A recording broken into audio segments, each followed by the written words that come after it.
I am Sergeant Julia Hall, 31 years old, and this is the story of how I lost my family and found myself right at a banquet table.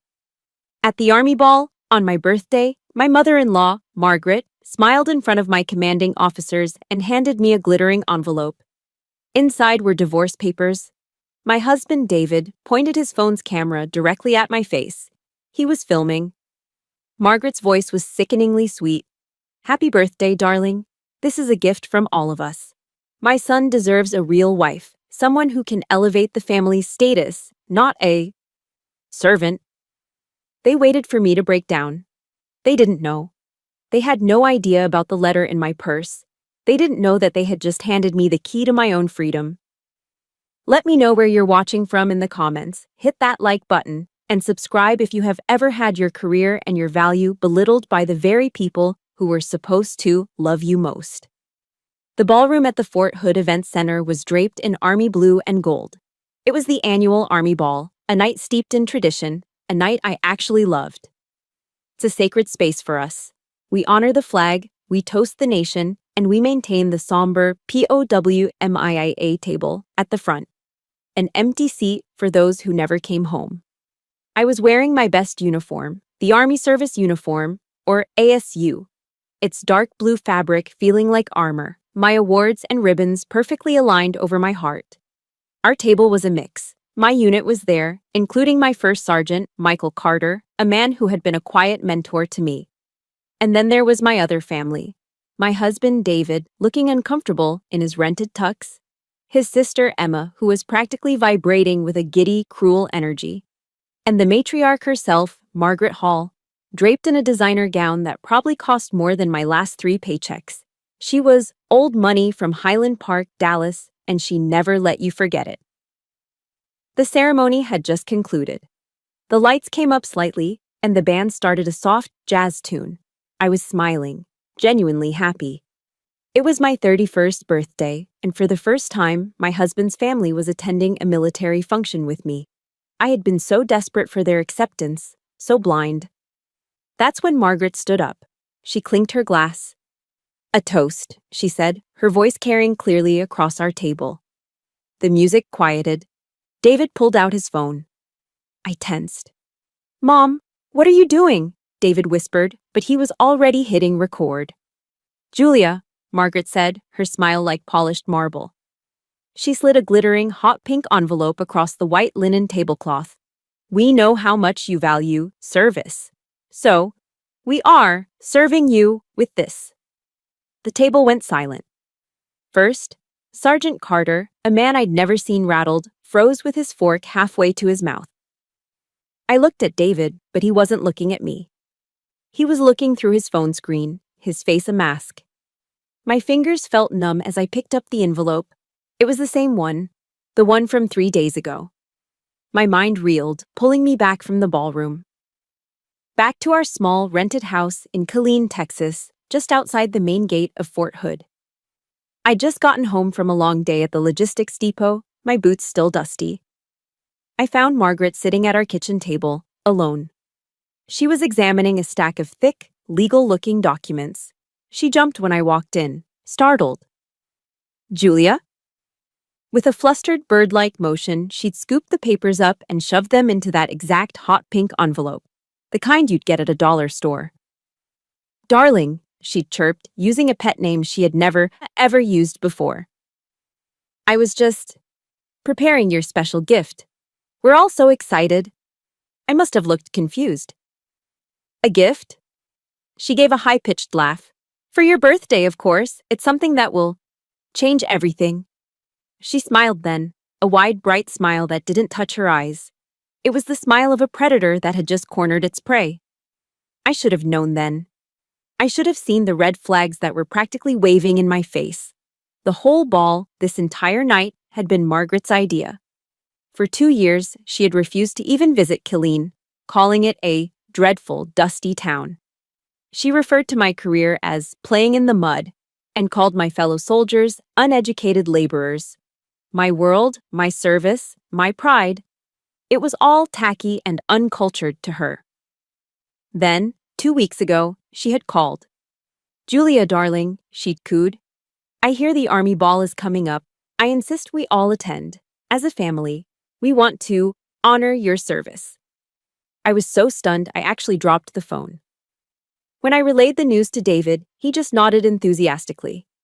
See, I told you she'd come around. It's the least we can do for my wife. Even Emma, his vapid sister, had texted me. OMG, an army ball? How quaint. This will be so much fun. I see it now. I see the trap I walked right into, blinded by my own desperate, pathetic need for their approval. I wanted so badly to be part of their perfect Dallas family that I ignored every instinct. And David.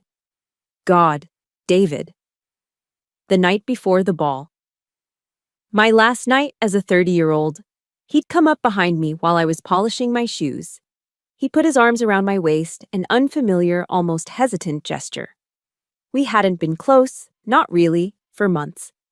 He spent more time on the phone with his mother than he did in the same room as me. But that night, he held me tight. He buried his face in my hair. Tomorrow will be a day you'll never forget, Julia, he whispered. I promise. I'd closed my eyes, a genuine smile spreading across my face. I'd fallen asleep that night feeling hopeful, thinking it was a promise of love, a new beginning. I snapped back to the present, the ballroom, the staring faces. My thumb broke the cheap foil seal on the pink envelope. I pulled out the papers. They were thick, official. And right on the top page, I saw the words, Petition for Dissolution of Marriage. The music stopped. Or maybe it just felt that way. My entire world compressed into the sheet of paper in my hand, the clinking of Emma's champagne glass, and the cold, triumphant look in Margaret's eyes. She leaned in, her voice dropping to a conspiratorial whisper, but still loud enough for everyone at the table to hear. My son needs someone who can attend charity galas in Dallas, Julia. Someone who understands our world. Not someone who's content to play in the mud. I stared at the paper. At the bottom of the last page, I saw his signature. David's familiar, neat signature, which he'd clearly penned days ago. I looked up from the confession, from that deceitful promise. I looked at my husband. He was still filming, his hand perfectly steady. And I realized, as the room began to spin, that David's whisper wasn't a promise of love. It was a guilty man's confession. My heart wasn't just breaking, it was detonating. The humiliation was a physical force, hot and sharp, spreading from my chest to my fingertips. I looked at their smug, expectant faces, Margaret, David, Emma, a united front of contempt. Why? Why did they hate me so much? That disdain? Where did it truly begin? The contempt? That's what it was. A cold, suffocating contempt that I had mistaken for... what? Shyness? A different background? No. It was exactly what it looked like, and it had been there from the very beginning. My mind, still reeling in that ballroom, pulled me further back, past the pink envelope, past the fake promises. It pulled me back 2 years to the week after our honeymoon. We were at a cocktail party at Margaret's sprawling home in Highland Park, Dallas.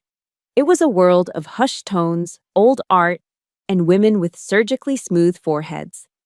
I was wearing the nicest civilian dress I owned, a simple navy blue sheath, and I felt like a child playing dress-up. Margaret, holding a champagne flute like it was an extension of her hand, was introducing me to her friends, women named Bitsy and Catherine. And this, she said, gesturing to me, is David's wife, Julia. Her friends smiled, polite and vapid.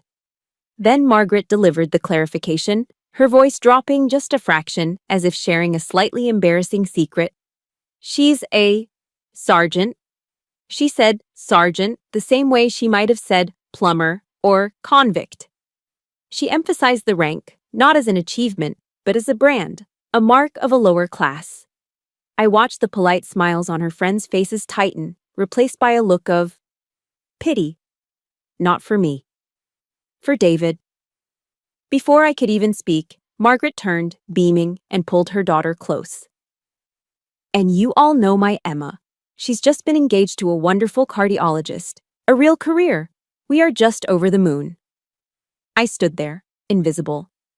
I, a non-commissioned officer in the United States Army who managed logistics for hundreds of soldiers, was invisible next to a man who hadn't even joined the family yet. David just squeezed my hand, a weak, apologetic gesture, and led me toward the bar. He didn't defend me. He never defended me.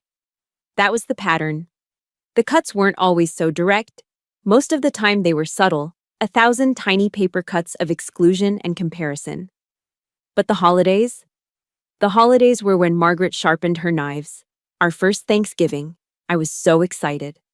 I was from a small middle-class family where Thanksgiving meant a crowded table, the Macy's parade on TV, and paper pilgrim hats. Margaret's Thanksgiving was a production. It was held in a dining room that looked like a museum, with a 20-foot table, polished silver, and a professionally catered, glistening turkey. It was a Hall family tradition, Margaret explained, for everyone to go around the table and say what they were most thankful for. David, sitting to his mother's right, went first. "I'm thankful for my new promotion at the firm," he said, puffing out his chest. Emma, texting under the table, said she was thankful for her fiancé's future earnings. Then Margaret. She smiled, a warm, genuine smile she never used on me. "I'm thankful for Emma's wonderful fiancé, a doctor in the family, at last. Such a respectable, intelligent man." Then it was my turn. The table was silent. All eyes were on me. I cleared my throat, my voice feeling too loud in the cavernous room. I'm thankful for my service, and for my soldiers." Margaret let out a short, sharp laugh, a scoff. She cut me off, turning to the table at large. "Oh yes, we should all be thankful Julia is safe. After all, it's not as if everyone has the proper education for a real office job, is it? We need people for all sorts of work." The implication hung in the air, thick and rancid. Blue collar, uneducated, laborer. My face burned hot. I looked at David. I pleaded with my eyes for him to say something, anything, to defend the service I was so proud of. He just looked down. He picked up his fork and stared intently at his slice of pumpkin pie, as if it held the secrets to the universe. He was silent. His silence was his answer. His silence was a betrayal. It was the moment I learned that the absence of support is its own kind of violence. The holidays became a minefield. That Christmas, the disparity was almost comical. David, the heir, received a vintage Rolex. Emma, the princess, was gifted an all-expenses-paid trip to Paris. I was handed a small, neatly wrapped gift. I opened it. Inside was a thick paperback book. Career Transitions for Veterans, from Military to Manual Labor. Tucked inside the cover was a neatly folded, sterile, pale blue set of nurse's scrubs. "I was thinking, Julia, dear," Margaret said, sipping her morning mimosa, "that you should prepare for a more realistic service job after you leave the army." She gestured at the scrubs. "Perhaps you could find work." "Oh, cleaning at my son-in-law's hospital. I'm sure he could get you an interview in housekeeping." I just sat there, the cheap, starchy fabric in my lap, the Rolex gleaming on David's wrist, and I felt nothing but a cold, heavy resignation. David again said nothing. I endured it. I endured it because I loved him, or at least, I loved the man I thought he was. I told myself this was just how old money families were. I told myself I just needed to try harder, to prove my worth, to be better. The end of that hope came on a random Tuesday, 6 months before the army ball. I had come home early, which I rarely did. I walked in just as David was hanging up the phone, his face pale and stressed.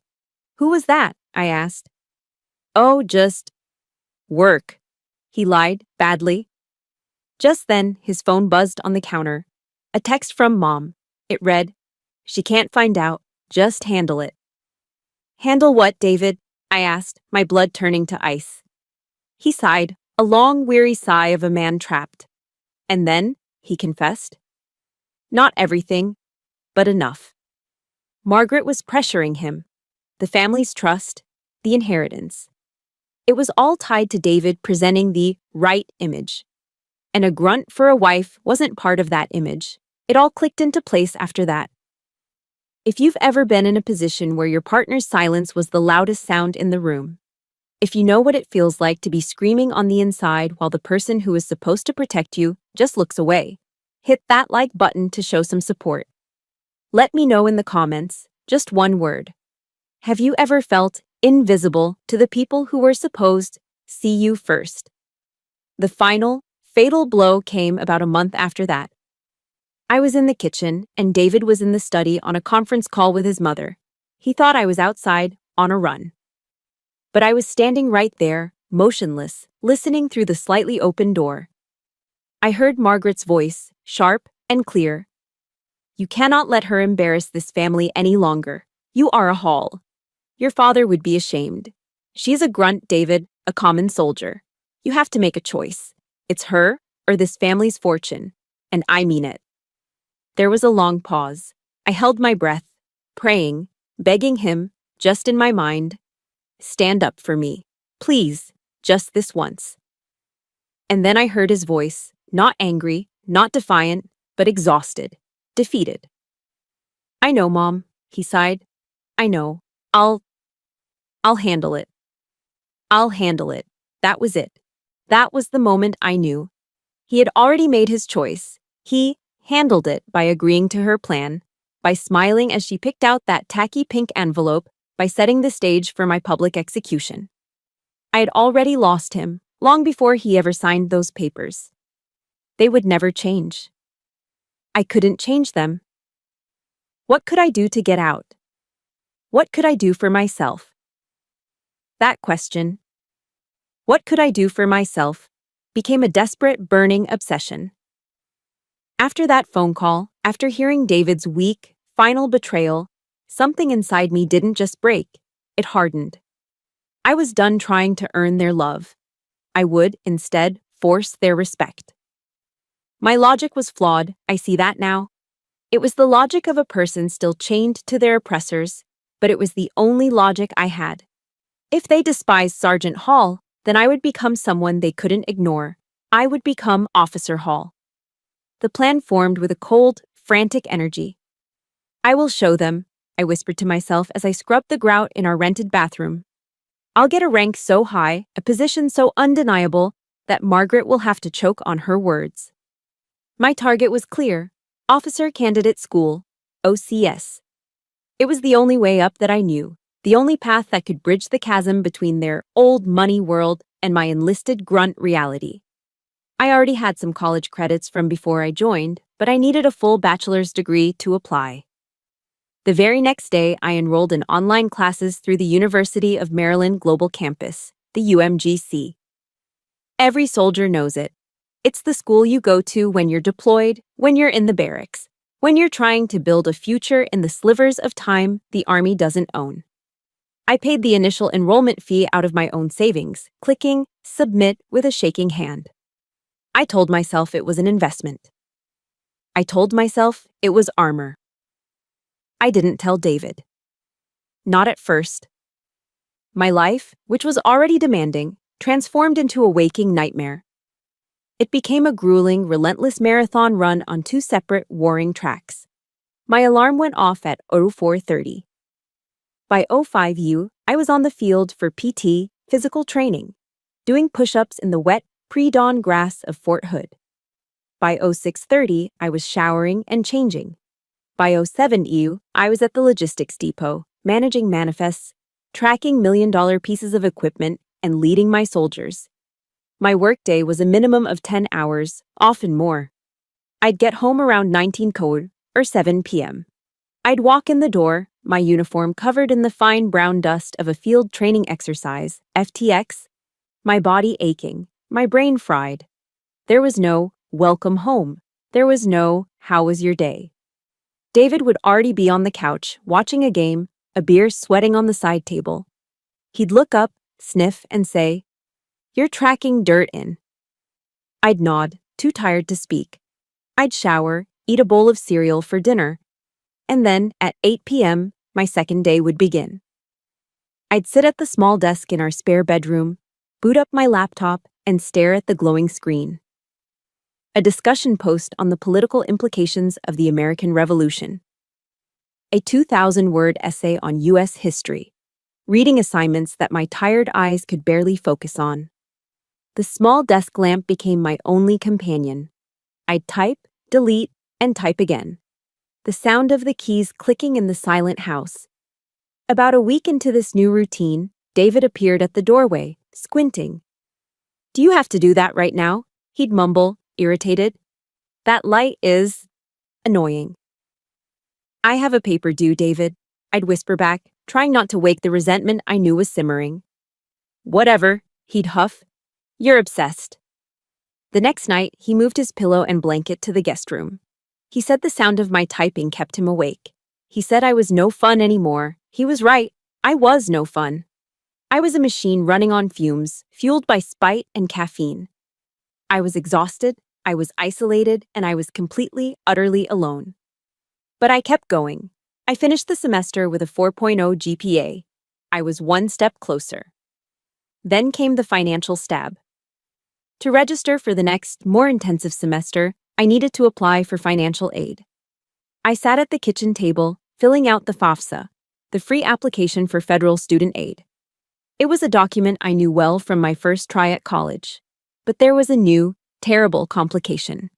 Because I was married, I was required to report my spouse's income. And because I needed a student loan to cover the gap, the application required his signature. David, an accountant, a man who understood numbers better than he understood people. I waited until a Saturday morning. I made coffee. I laid the papers out on the table, along with a pen. "Hey," I said, my voice trying to sound casual. "I just need you to look this over and sign. It's for my FAFSA. For my classes." He looked at the papers. He looked at me. His face, which I had once found handsome, twisted into a mask of pure, cold condescension. Margaret's condescension. He didn't pick up the pen. He swiped the papers off the table. They scattered across the linoleum floor. "Are you kidding me with this?" He spat, his voice low and sharp. "More debt? For what? For this fantasy?" "It's not a fantasy, David. It's a path. It's OCS. OCS, he laughed, a short, ugly sound. "Julia, be realistic. Look at yourself. You don't have what it takes. You're not officer material."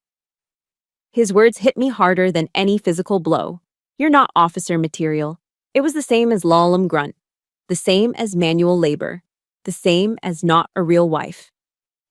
"You're wasting your time, Julia," he said, turning away from me. "You're wasting our money. My mother is right. You should be trying to learn a real, safe skill. Something for when this army thing is over, not this." He walked out of the room. The papers, my application, my hope, lay scattered at my feet. His words did what the Oro 4:30 alarms and the 2 a.m. essays couldn't. They broke me. I couldn't get the loan without his signature. I couldn't afford the classes without the loan. My dream, my entire desperate plan to show them, dissolved in a single, cruel moment of financial and emotional sabotage.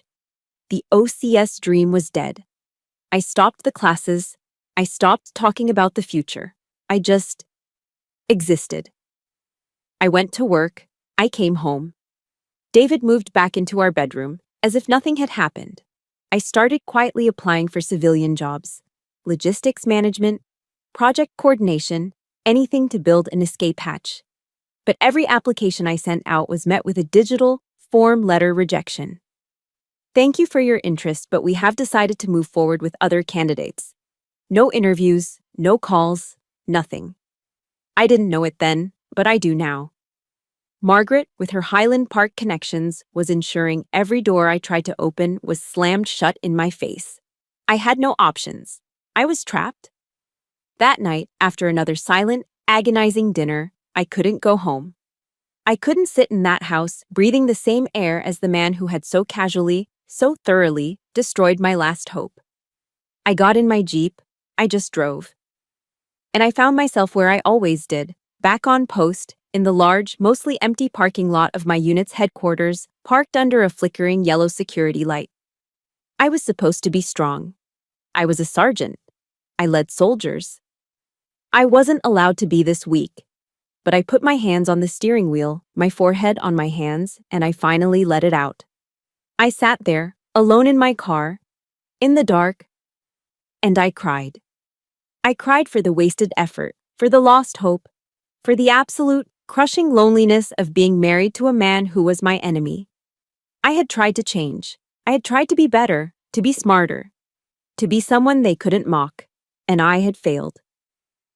I don't know how long I sat there in that parking lot, hunched over the steering wheel of my Jeep, completely broken. The tears were the silent, exhausted kind, the kind that come after the anger has burned away, leaving nothing but a cold, hollow ache. I had failed. I was trapped. A soft, firm, tap, tap, tap on the driver's side window made me jolt upright, my heart hammering in my chest. Through the glass and my own blurry reflection, I saw him. First Sergeant Michael Carter, my company's first sergeant. In the Army, the first sergeant is the father, the mother, the high priest, and the chief enforcer all rolled into one. They are the senior non-commissioned officer, the one who knows everything, sees everything, and handles everything. Carter was a man in his 50s, a lifer, with deep lines around his eyes and a presence that commanded instant respect. I frantically wiped my face with my sleeves, my cheeks burning with a new, different shame. Don't let him see you cry. Don't be that soldier. He didn't move. He just waited. I fumbled with the button and rolled the window down, the cool Texas night air hitting my hot face. First Sergeant, I managed to croak. First Sergeant Carter didn't ask me if I was okay. He didn't ask me what was wrong. He didn't ask why one of his sergeants was crying alone in her car at 9 p.m. on a Tuesday. He simply held out a steaming paper cup from the small 24-hour coffee shop on post. It's black. Looks like you could use it, Sergeant, he said.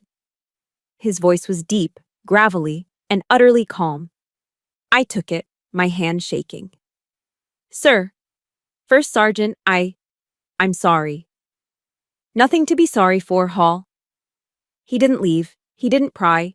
He just stood there. He leaned one hand on the roof of my Jeep and looked out over the parking lot, giving me the dignity of not being stared at while I tried to pull myself together. We were just two soldiers, sharing a moment of quiet in the darkness. The silence wasn't awkward. It was patient. I took a sip of the scalding, bitter coffee. It was the worst coffee on post, but in that moment, it was the warmest, kindest thing I'd ever felt. After a long minute, he spoke to the night air, not to me. Hall, I don't know what's going on in your world, and frankly, it's not my business. I flinched, ready for a lecture. He turned his head just slightly, his eyes meeting mine in the dim light. But I do know what happens inside this fence line. And in here, you are one of the best NCOs I've got. You're tough, you're smart, you accomplish the mission, and your soldiers respect you. That's not my opinion, Hall. That's the fact. I stared at him, my throat closing up. Whatever it is, he continued, whatever is happening out there. He nodded his head toward the main gate, toward the civilian world. You don't let anyone tell you you're not good enough. You don't let them take what you've earned in here. And that was it. That's what finally broke the dam. I started to cry again. Not the silent, hopeless sobs from before. This was something different. This was a flood of relief, of gratitude so profound it was painful. I cried because, for the first time in 2 years, someone saw me. They saw Sergeant Hall, not David's wife. They saw my value, not my potential for a safer career. First, Sergeant Carter let out a slow, heavy sigh. He sounded like a man who had seen this 1,000 times. It's the spouse, isn't it? He said, not as a question, but a statement. I just nodded, unable to speak, feeling the hot tears roll down my face. He looked up at the stars. I went through a bad one myself. Back in 2009, after my 3rd deployment, came home and she'd cleaned out the whole house, took the dog, left nothing but a stack of bills and a Dear John letter. He paused, and for the first time, I heard the man, not just the rank. Sometimes Julia, he said, using my first name so softly I almost missed it. This uniform, This, this green suit, it understands us better than the person sleeping in our bed. He pushed off the Jeep and stood up straight. The Army's not perfect. God knows it's broken in 100 ways, but it is a family, and we take care of our own. You remember that? I finally found my voice. Thank you, First Sergeant. You have no idea. Yes, I do, he said simply. By the way, I was processing awards this afternoon.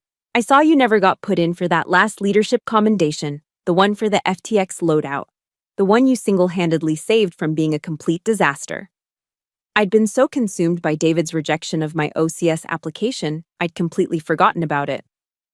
I missed the deadline, First Sergeant. I know, he said. So I backdated the paperwork and signed it myself. It'll be on your record by Friday. Don't let it happen again. He was telling me he knew. He knew I was distracted, and instead of punishing me, he had covered for me. He had protected me. He tapped the roof of the Jeep twice. Go home, Hall. Get some sleep. I'll see you at PT 05 Suarez Pause. And with that, he was gone, walking back toward the NCO barracks.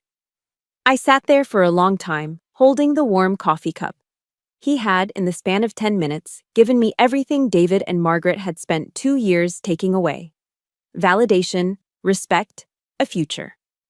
He hadn't told me to change. He hadn't told me to be someone else, to get a real education, or to be safer. He had told me that I, Julia Hall, as I was more than enough. It was the most profound kindness I had ever experienced, and as the warmth of the coffee spread through me, I felt a sharp, unexpected sting of sadness, a bitter-sweet ache. I was so grateful to First Sergeant Carter, but I was also so sad. Because he wasn't the one who was supposed to do this. The man who had vowed to love and protect me, the one who was supposed to be my partner. He was the one who was silent. He was the one who told me I wasn't good enough. I finally understood. My real family wasn't the one I'd married into. It was the one I'd enlisted into. It was the men and women who wore the same uniform, who understood the same sacrifices, and who, when you fell, would be the ones to pick you up, hand you a cup of terrible coffee, and tell you to get back in the fight. I started the Jeep, the engine rumbling to life. I felt, not fixed, but reinforced. I had a family. I was a sergeant, and I was going to be okay. The encounter with First Sergeant Carter reinforced me. It didn't fix my life, but it reminded me that I wasn't crazy. I was valuable, even if my own husband couldn't see it. But I was still trapped. The OCS dream was dead, suffocated by David. My applications for civilian jobs were still met with a wall of automated rejections. I was at my absolute lowest point. I was stuck in a house with a man who despised me, tied to a family who wanted me erased, and I could see no way out. This was my state of mind about 1 week before the Army ball. It was late, probably after 10 p.m. David was asleep, or pretending to be, in the guest room. I was at my usual post, at the small desk in the spare room, under the dim light of the single lamp. I wasn't doing homework anymore. I was just scrolling. Mindlessly scrolling through job sites, bracing myself for the next "thank you for your interest" email. I had my LinkedIn profile open. I rarely checked it. It felt pointless. It was just a collection of skills that, according to Margaret, were worthless. But there was a small 1 in a red circle over the messaging icon. I clicked it. It was an in-mail, not from a random connection, but from a senior talent acquisition manager. The name was formal. The company name next to it made my heart stop. Aegis Defense Solutions. Aegis, as in one of the top defense contractors in the world.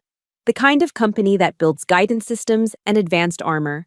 The kind of company that doesn't just hire grunts. My hands were shaking. I thought it was a mistake. I thought it was spam. I opened the message. Dear Sergeant Hall, it began. My rank. Used as a title of respect, not an insult. My name is Sarah Chen, and I'm a senior recruiter with Aegis Defense Solutions. I came across your profile on a veteran-focused job board and was immediately, deeply impressed. I read that line 3 times, deeply impressed. I hadn't felt impressed by myself in 2 years. I kept reading. Your experience in complex logistics management, your proven ability to lead small teams, and your extensive history of operating under high-pressure environments is precisely what we are seeking for a new project. My vision blurred. I was reading a description of my career, but through a completely different lens. What Margaret called playing in the mud, this recruiter called operating under high-pressure environments. What David called a waste of time, she called complex logistics management. And then came the sentence, the one that changed everything. The one that I will remember for the rest of my life. We find, she wrote, that a military background like yours isn't something to be transitioned from. It is an invaluable asset. An invaluable asset. The words hit me like a physical force. I choked back a sob, pressing my hand to my mouth. Invaluable asset. The only other time I had heard that phrase was from Margaret's lips, describing her grandmother's 3-carat diamond ring. This recruiter, this professional, this total stranger, was using that same phrase. About me. About my work. About the very things my family used to ridicule me. I, a common soldier, was an invaluable asset. The email wasn't just a feeler, it was a direct invitation. We would be honored, she wrote, if you would agree to a video interview with our department head. We can make time tomorrow, if your schedule permits. I stared at the screen for a full minute, my heart hammering against my ribs. Was this real? I wrote back, my fingers flying across the keys, my voice professional and calm, even as my world was tilting on its axis. Yes, Ms. Chen, I am available. Tomorrow afternoon works perfectly. The next 24 hours were a blur. I took a half day of personal leave, citing a dental appointment. I ironed my most professional blouse, the one I kept for Army review boards. I sat at that same small desk, but instead of a desperate failed student, I was a professional. The interview was easy. It was terrifying, but it was easy. The man I spoke to, a retired Navy captain, didn't ask me about my feelings. He didn't ask me about my husband's family. He asked me about work. Talk me through the last time you had a critical supply chain failure, he said. So I did. I told him about an FTX where a convoy was rerouted and I had to coordinate with 3 different units, in the dark, with bad radio signals to get multi-million-dollar tank parts to the front line before morning. I told him about how I managed my soldiers, how I tracked the inventory, and how we got it done. I was just describing my Tuesday. He listened, nodding, not smiling, but focused. Good, he said. That's exactly what this job is. It's just, the front line is a boardroom in DC. The interview ended. I shut the laptop. I felt a buzz I hadn't felt in years. The buzz of competence. The very next day, Friday, an email arrived. It wasn't from the recruiter. It was from Aegis Human Resources. The subject line, Conditional Offer of Employment, Project Manager. I opened it. Position? Project Manager, Logistics and Integration. Location, Austin, Texas. Starting salary, $85,000 per year. Additional, full comprehensive benefits and a generous relocation package. $85,000. I did the math in my head. It was nearly double my current pay as a sergeant. It was more than David made as a junior accountant. It was enough. It was enough to get my own apartment in Austin. It was enough to pay my own bills. It was enough to leave. It was enough to start a new life, a life where I was the only person who defined my worth. This was the escape hatch. This was the vindication. This was the answer to, what can I do for myself? A plan, cold and sharp, clicked into place. My birthday was in a week. The Army ball was in a week. And Margaret and David were, as she had promised, preparing a gift that would change everything. I looked at the email. I looked at the $85,000 offer. So am I whispered. I decided in that moment to keep this an absolute secret.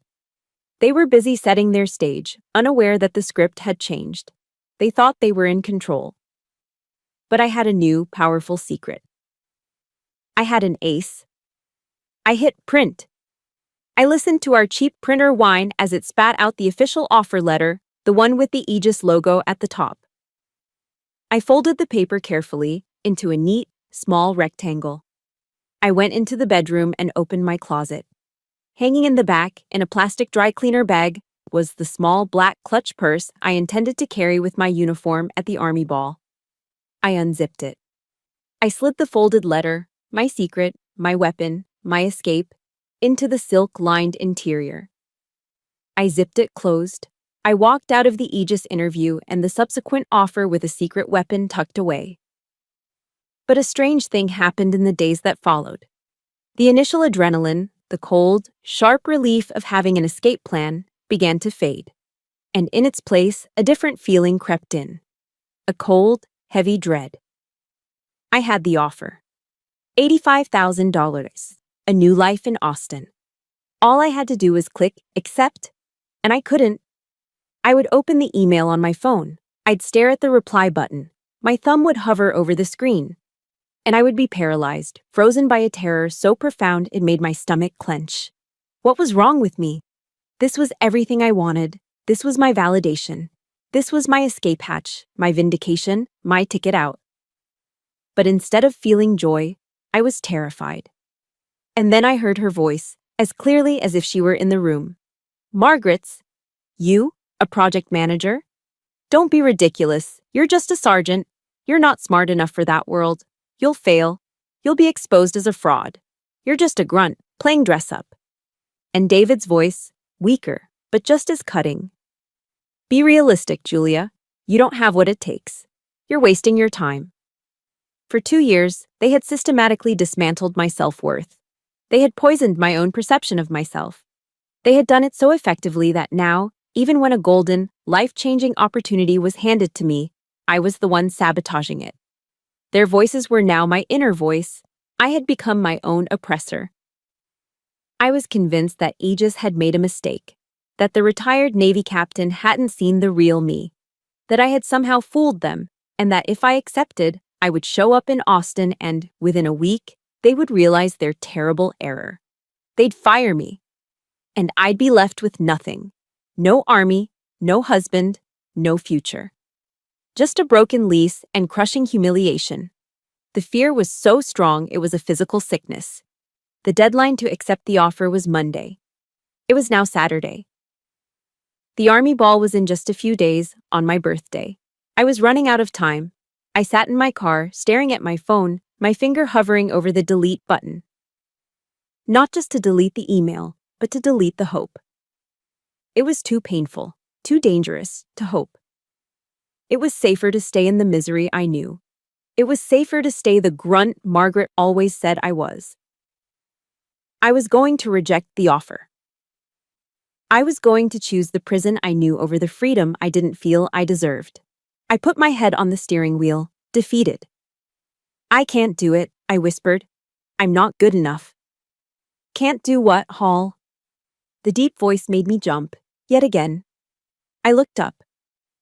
First Sergeant Carter was walking by, carrying a stack of manila folders. He must have been working on a Saturday. I couldn't stop the words from tumbling out. I didn't tell him the details, not about Aegis, not about the $85,000. I couldn't. First Sergeant, I said, my voice thick. How do you know? How do you know when to keep fighting for something and when to just give up? When to accept that you're just not cut out for it? He stopped, his NCO radar on high alert. He could smell a crisis a mile away. He looked at me, really looked at me, with those patient, all-seeing eyes. You're struggling with a decision, he stated. Yes, First Sergeant, I have a big opportunity, a new path, but I'm scared. I'm scared I'm not good enough for it. I'm scared I'll fail. And I don't know if I should even try. First Sergeant Carter, a man who I knew was religious, a man who had been through multiple deployments and a devastating divorce, looked at me with a profound, knowing sadness. Hall, he said, his voice softer than I'd ever heard it. Do you know the Serenity Prayer? I've heard it, First Sergeant, for, AA meetings, right? It's not just for alcoholics, Julia, he said, using my first name again. It's for soldiers. It's for people who are in a fight they can't control. He leaned against the hood of my Jeep, looking out at the drab brown headquarters building. He didn't recite it like a man saying grace. He spoke it like a creed, like a weapon. God, grant me the serenity, he said, his voice a low rumble, to accept the things I cannot change. He paused, and he turned his head to look directly at me. The courage to change the things I can. He held my gaze, his eyes sharp, driving the words into me. And the wisdom to know the difference. I just stared at him, my breath caught in my chest. He stood up straight. You are in a cage, Hall, and you're not sure which parts of it are real and which parts are in your own head. I think so. So let's use the prayer, he said, all business, like a drill sergeant breaking down a rifle. What can you not change? Let's start there. I can't change how they see me, I whispered, and I knew I wasn't talking about the Aegis recruiters. I was talking about the Halls.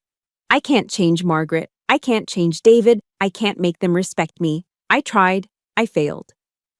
Exactly, Carter said, nodding sharply. You cannot change them. That is a fact. You have been throwing yourself against a steel door, and it will not budge. That is the thing you must accept. You must find the serenity to stop. He let that sink in. The serenity to stop trying to win their approval.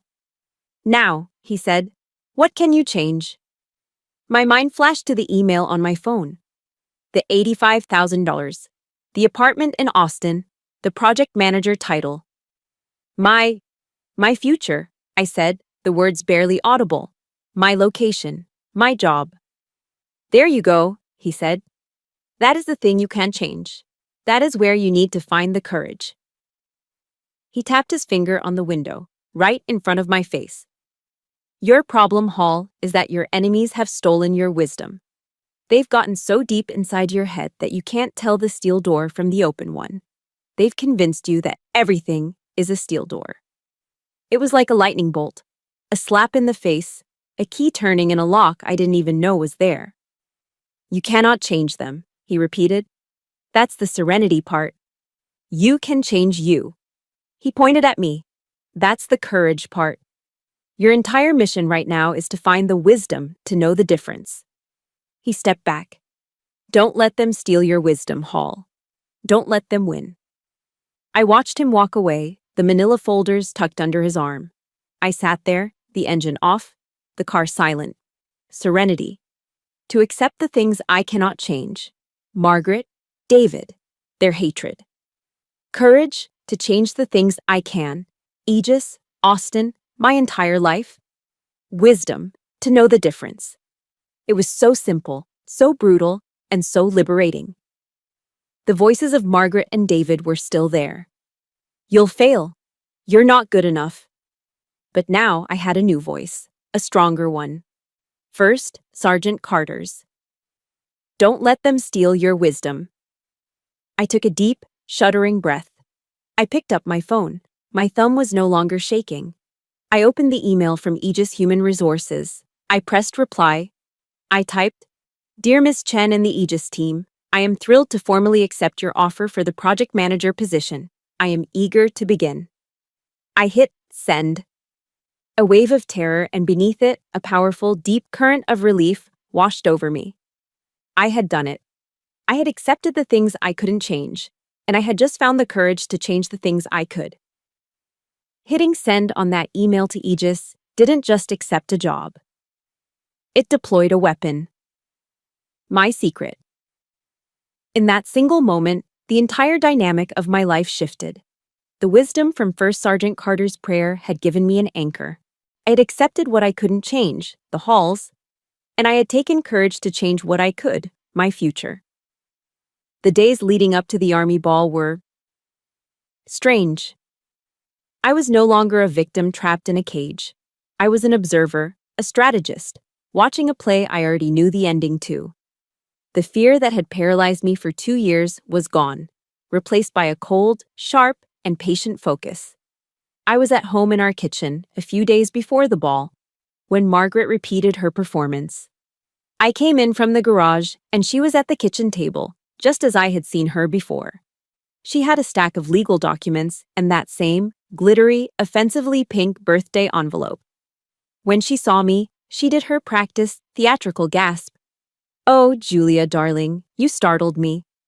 She hurriedly, almost clumsily, shuffled the papers into the envelope. Last time I saw this, I was a confused, wounded animal, too desperate for affection to see the trap. Now, having accepted the Aegis offer, I saw her for exactly what she was. A predator, a clumsy one.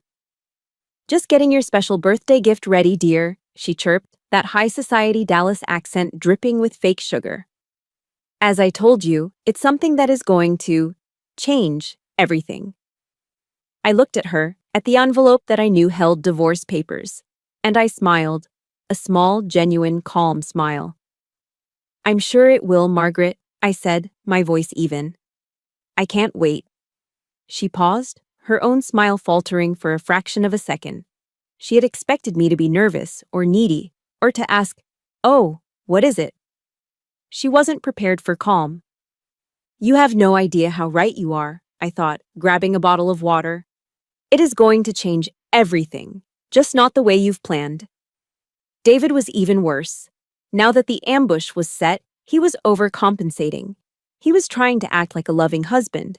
It was pathetic, and it was infuriating. He tried to touch the small of my back as I passed him in the hallway. "You look beautiful today, Julia." I would just look at him, my face a blank mask. "Am wearing your mess dress to the ball, right?" he asked, referring to the most formal, expensive military uniform, the one that looked like a tuxedo. "Or that other one." He hated my army service uniform, my ASU. He, like his mother, thought it was the uniform of the help. "The ASU, David," I said flatly. He sighed, running a hand through his hair, his eyes already darting to the living room where Margaret was. He was looking for her approval, even in this. "Right. Well, it's going to be a great night. You'll see. I promised you, remember? A night you'll never forget." "Oh, I know," I said. He didn't know that I had seen it. 2 nights ago, while he was in the shower, I had used our home computer. He had left his email open. I didn't go looking for it, but it was right there, at the top of his inbox. A forwarded chain from Margaret's family lawyer. The subject line was, "Hall Viven Hall, Final Terms Agreement." I had clicked it. My heart beat a slow, steady, cold drum. I saw David's reply to the lawyer, sent a week prior. "Looks good. I agree to all terms. Please proceed with the service at the event as discussed." He wasn't just a weak, spineless victim of his mother's manipulation. He wasn't a puppet. He was a co-conspirator. He was an active participant in his wife's public humiliation. He had signed off on it. That email was the final piece of my heart turning from hurt to stone. The day before the ball, Margaret called me. "Julia, darling," she sang into the phone, "I just want to confirm you're all prepared for tomorrow evening. It's so important that we're all there. After all," she paused, letting the cruelty hang in the air, "this will be the last time you'll be attending an event as a part of this family." She really thought I was that stupid. She thought it was a subtle threat I wouldn't understand. I leaned back in my office chair at the barracks, looking at the printed Aegis offer sitting on my desk. "You're absolutely right, Margaret," I said, my voice bright. "It's a very important night. I wouldn't miss it for the world. See you tomorrow." I hung up, hearing her sputter on the other end, annoyed that I hadn't broken down, that I hadn't taken the bait. She and David had probably expected me to go out and buy a new ball gown, some pathetic final attempt to win their approval, to look like one of their Dallas socialite friends. I didn't. That evening, I went home, took my Army service uniform, the ASU, out of its protective plastic bag. I laid it on the bed. This was the uniform Margaret called playing in the mud. This was the uniform David was ashamed of.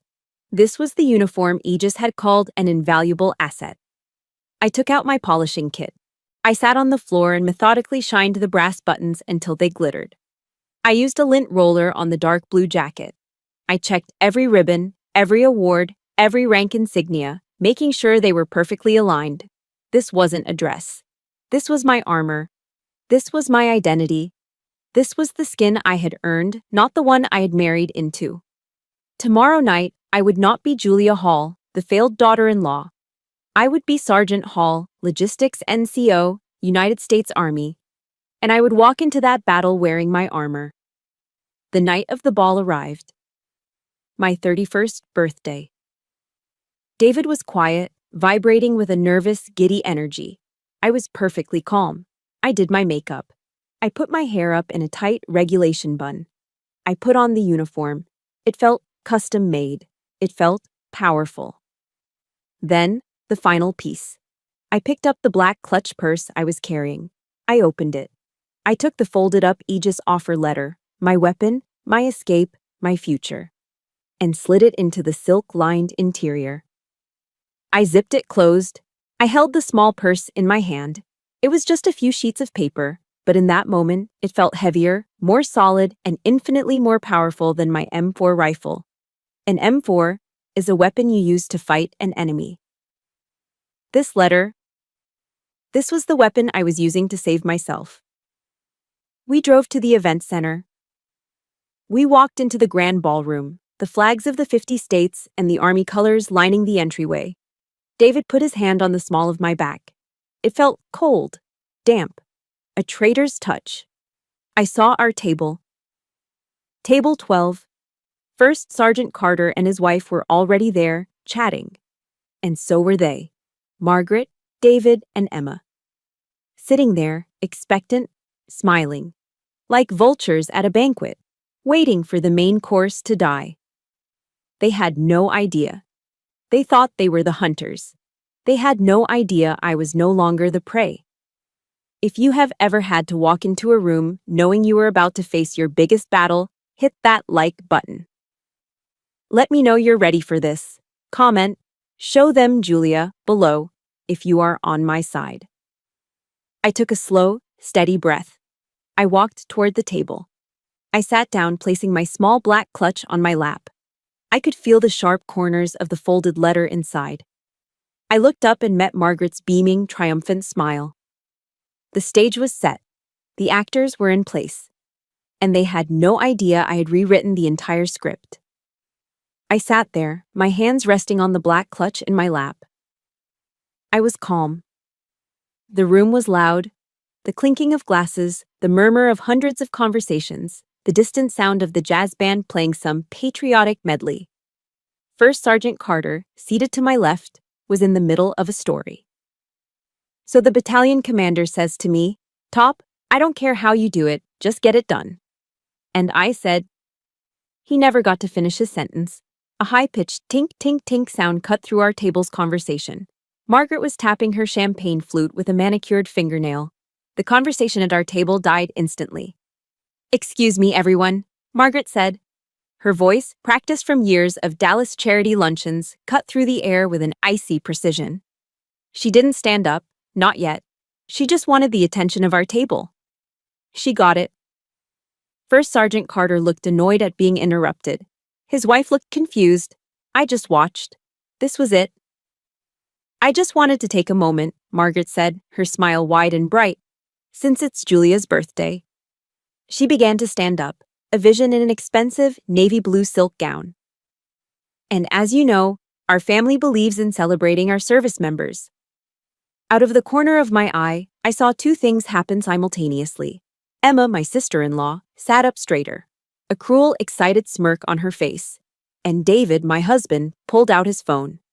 He aimed the camera directly at me. He was filming. My heart beat a steady, cold rhythm. Thump. Thump. Thump. The stage was hers. "Julia, dear," Margaret said, and now her voice was loud enough for the tables nearby to hear. The ambient noise of the ballroom seemed to fade away. We know how much your service means to you. So, for your birthday, we decided to serve you with this." She reached down and picked up the glittery, pink envelope, the one I had watched her pack. She slid it across the white linen tablecloth. It stopped right in front of my plate. My entire table was frozen. First Sergeant Carter, a man who had seen combat, stared at the pink envelope with a look of pure, unadulterated fury. He knew what this was. This was an ambush. This was an attack on his soldier, at his table. "Happy birthday, dear," Margaret said, her voice dripping with poison she disguised as honey. Emma was giggling, her hand covering her mouth. David's hand, holding the phone, was perfectly steady. I looked at Margaret. I looked at the envelope. I looked at David. He met my gaze through his phone screen. I didn't cry. I didn't yell. I didn't even breathe heavily. I simply acted. With the practiced economical movements of a soldier, I opened the black clutch in my lap. I reached inside. Margaret's smile widened. She thought I was reaching for a tissue. She thought the breakdown was beginning. I wasn't. I was reaching for my pen. I pulled out the simple, government-issue black pen I always carried. I clicked it. The sound was sharp, definitive. I pulled the glittery pink envelope toward me. I opened the flap. I slid out the thick stack of legal documents. I didn't read them. I didn't need to. I'd already seen the email. I flipped directly to the last page, the signature line, Julia M. Hall. They were all staring, waiting for the explosion, waiting for the tears, waiting for me to throw the papers, to scream. How could you? I gave them nothing. I uncapped the pen. With a hand that was as steady as David's, I signed my name. A clean, strong, assertive signature. I put the pen down. I slid the signed papers back into the envelope. I pushed it back across the table to Margaret. Then, I looked directly into her shocked, confused face. And I smiled. Thank you, Margaret, I said, my voice clear and calm. This is, truly, the most generous gift you could have possibly given me. The silence that followed was deafening. Margaret's triumphant smile froze, then collapsed. Her eyes widened. This was not in the script. Emma's giggle died in her throat. David actually lowered his phone. He stammered, That's it? That's all you? I turned my smile to him. The man I had loved. The traitor. Oh no, David, I said. That's not it. I have an announcement too. I turned back to Margaret, who was now staring at the signed papers as if they were a snake. You were right about something, Margaret, I said, my voice projecting just a little bit more. You said David, and I deserve better. And I agree. I reached back into my black clutch. This time, I pulled out the second folded document, the Aegis offer letter. Margaret's eyes narrowed, confused. What? What is that? This, I said. I held it up. This is my real birthday present, the one I got for myself. I unfolded the letter. You see, while you all were busy planning this adorable party, I said, I was a little busy too. I placed the letter on the table. I have just accepted a new position. It's as a project manager at Aegis Defense Solutions. David's face went white. He knew that name. He was an accountant. He knew what a top-tier defense contractor was. A project manager, I continued, my voice smooth, with a starting salary of $85,000 a year. I saw Emma's jaw physically drop. She dropped her iPhone onto the table with a clatter. Plus, I added, a very generous relocation package to Austin. I looked at Margaret. Her face had gone from confusion to a pale, slack-jawed horror. I leaned in, just a little. It's funny, Margaret, you and David always said my service was worthless, that I was just a grunt playing in the mud. I tapped the Aegis letter. It turns out Aegis feels differently. They said, and I quote, that my military logistics experience is an invaluable asset to them. Boom. The invaluable asset line landed like a mortar round. David was frozen, his phone now pointing uselessly at the floor, still recording. He was capturing his own humiliation. Margaret was speechless. Her mouth opened and closed, but no sound came out. And then, the moment I will cherish forever. First Sergeant Michael Carter, who had been watching this entire exchange with a hawk-like intensity, suddenly burst into a wide, brilliant smile. He stood up. He grabbed his glass of water.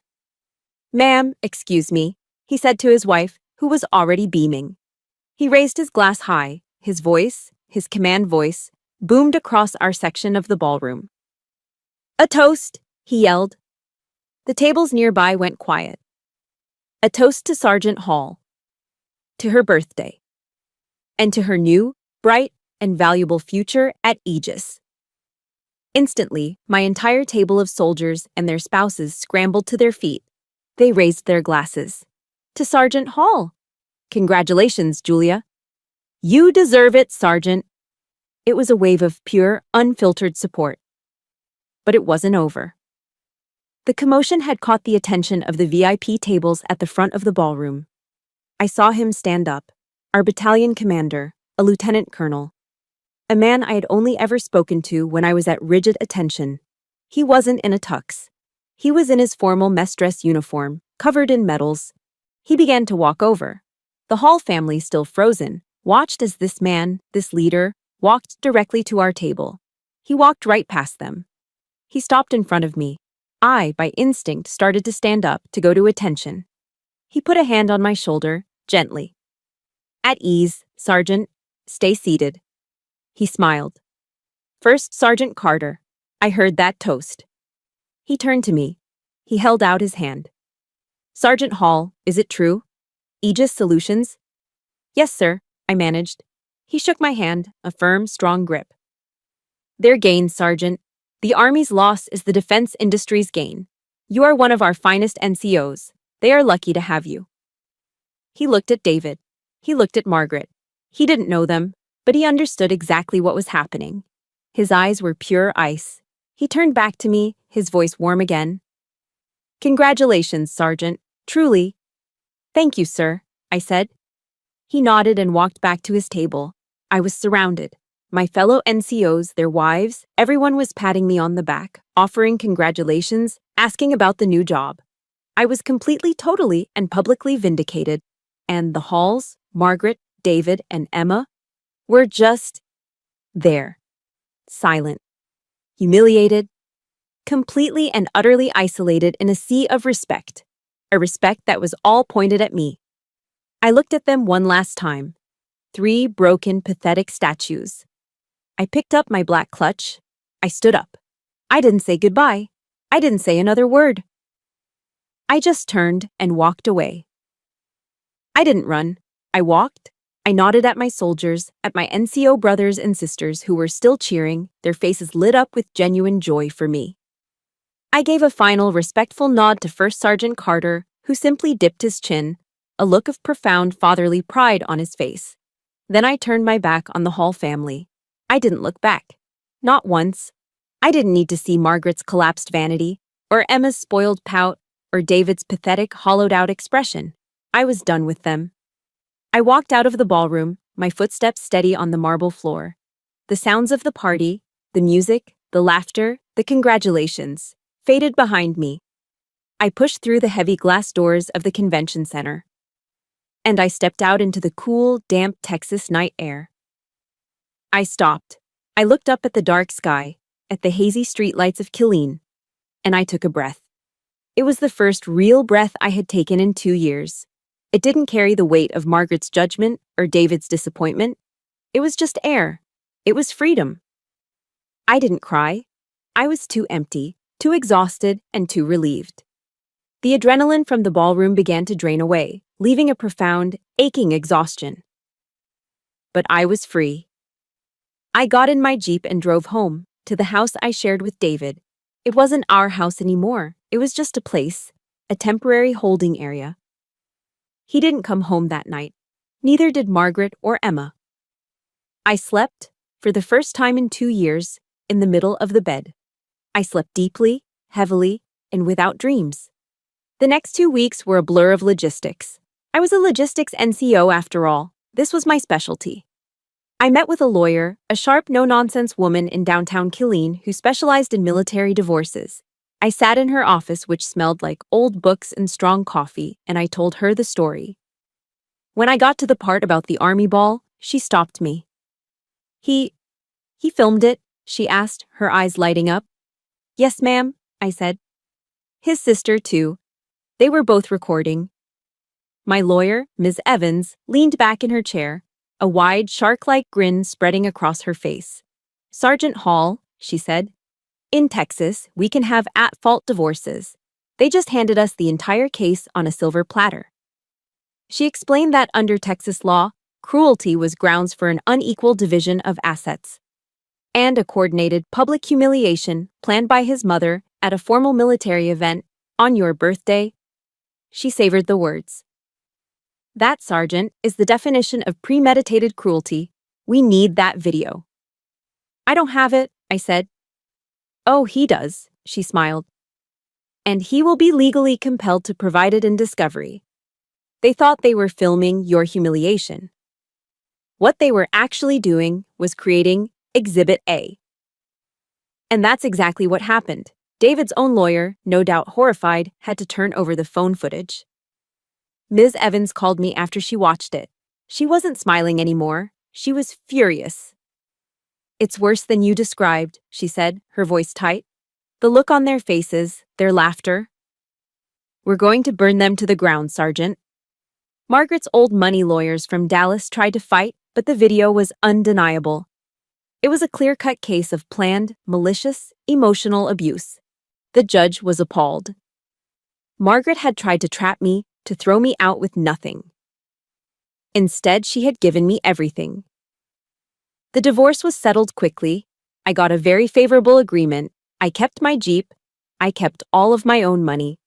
And most importantly, I kept every single penny of my military pension, my TSP, my thrift savings plan. David and his mother had no claim to it.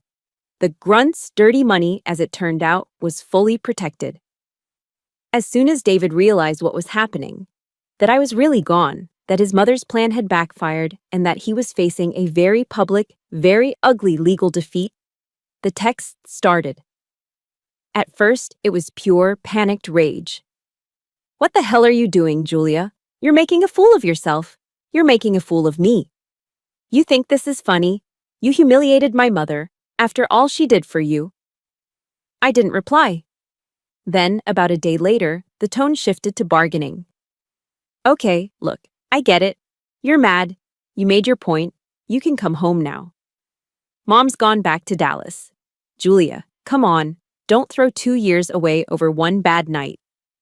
One bad night. I almost laughed. I still didn't reply. Then, finally, came the pathetic, whimpering desperation. The messages would come in at 2 in the morning. Julia, please, I'm sorry. It was all Mom's idea. You know what she's like. I never wanted to hurt you. I'm sitting here alone. The house is so empty. I miss you. I love you. I read that last text. I love you. And I felt nothing. No, that's not true. I felt something. Pity. Pity that this 32-year-old man was so weak, so hollowed out that he didn't even know what the word meant. He didn't love me. He loved that I was a convenient, stable presence that didn't challenge his mother. I read his words, and I felt pity, not love. And that's how I knew I was truly done. I was walking to my car in the barracks parking lot after my final out-processing briefing. It was raining. I had my head down, my keys in my hand, my mind already in Austin. When a car pulled up, blocking my path. It was David. He jumped out of his car, his expensive work clothes already soaked. Julia, stop, please. I stopped. I just looked at him. He looked terrible. He was unshaven. His eyes were red. He looked like a little boy who had been told no. Julia, please, he begged, coming toward me. Don't do this. Don't leave. You don't have to do this. We can talk. We can go to counseling. We can work this out. I looked at his face, the face I had loved, the face I had cooked for and slept next to and cried over. I had wanted so badly for this man to be my partner, to be my family. And in that rainy parking lot, I felt a sharp, sudden pang. It wasn't love. It was grief. It was the last dying ache for the idea of what we could have been. The grief for the man I'd thought he was.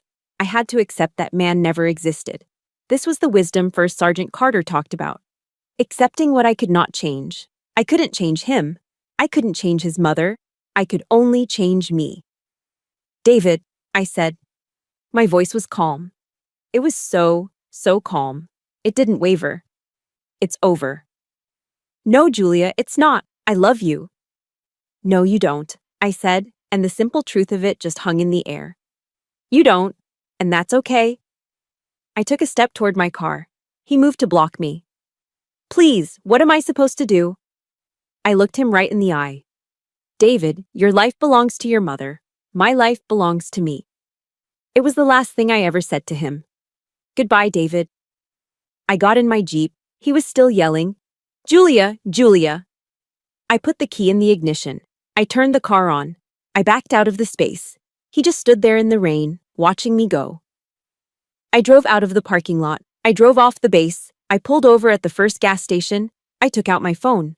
I looked at his name. This was it. The final cut. The final boundary. It was painful. It was a death. But it was necessary. I pressed his name. I scrolled down. I hit block. The past was behind me. It was time to look forward. 18 months later. I'm standing in my office. It's on the 22nd floor of a glass and steel building that pierces the bright Texas sky. But this isn't Killeen. This isn't Dallas. This is Austin. The skyline is alive, a testament to energy, technology, and a future that is constantly being built. It is a world away from the stagnant, old money traditions of Highland Park. On the frosted glass of my door, it doesn't say Mrs. David Hall. It doesn't say Sergeant. It says Julia Hall, Senior Project Manager. I'm wearing a sharp, dark gray corporate pantsuit.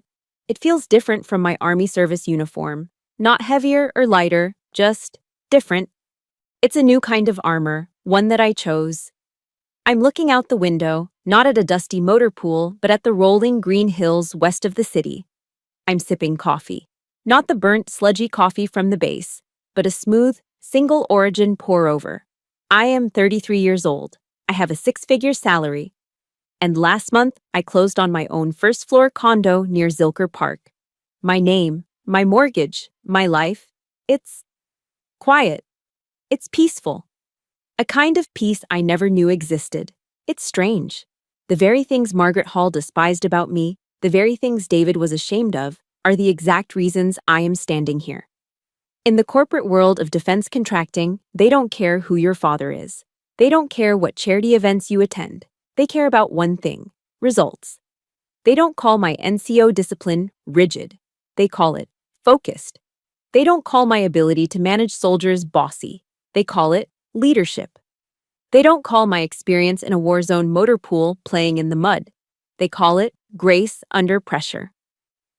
My first performance review, my new boss, a vice president who used to be a Marine colonel, looked at my metrics. Hall, he said, you run your teams with the quiet efficiency of a seasoned NCO. It's a breath of fresh air. We're promoting you.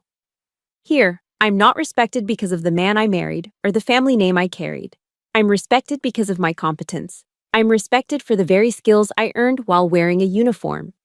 The skills that woman, in her silk gown, called service with a sneer. My new life was good. It was full. I was healing. I was building. I thought the chapter on the Army was closed, a part of my past that I was grateful for, but a part that was over. Then I got the email. It wasn't from LinkedIn. It wasn't from a corporate headhunter. The sender was a .mil address. It was from the command group at Fort Cavazos. My heart hammered. I hadn't realized Fort Hood had been renamed. A new name for a new era. It felt appropriate. The email was formal. The Army's G1 personnel was requesting my presence. Not for a meeting, not for a recall. They were inviting me to be the keynote speaker for the installation's quarterly TAP session. TAP, the Transition Assistance Program. The mandatory course that every single soldier, from a private to a colonel, has to take before they leave the military. The course that's designed to help them transition, to translate their skills, to prepare them for the outside world. They were asking me to come back, to stand on that stage, to be the bridge between the world I left and the world I had just conquered. I wrote back in 2 minutes. Yes. A week later, I find myself standing on the stage of an auditorium I know well. It's the same one I sat in for my own TAP course, terrified and broken. But today, I am not in the audience. I am at the podium. In front of me are 300 soldiers, Young privates, seasoned sergeants, older officers, all of them in their camouflage uniforms. All of them looking at me with the same quiet anxiety I once had. The fear of the unknown. The fear of not being good enough for the civilian world. I look down at my notes. Then I look up. I see their faces. And I push my notes aside. "Good morning, Fort Cavazos," I say. My voice is steady, amplified by the microphone. "My name is Julia Hall. 18 months ago, I was one of you. I was a sergeant, a logistics NCO, right here on this post. And I was terrified. I was terrified that everything I had done, everything I had learned, wouldn't mean a thing out there." I pointed to the exit sign. "You're going to hear from a lot of people. And some of them in your life might tell you that you need to transition. They'll tell you that you need to adapt. They'll tell you that your military experience isn't valuable in the real world. They'll tell you that you are just a grunt, a server." I let the words hang in the air. I am here from that real world to tell you one thing. They are wrong.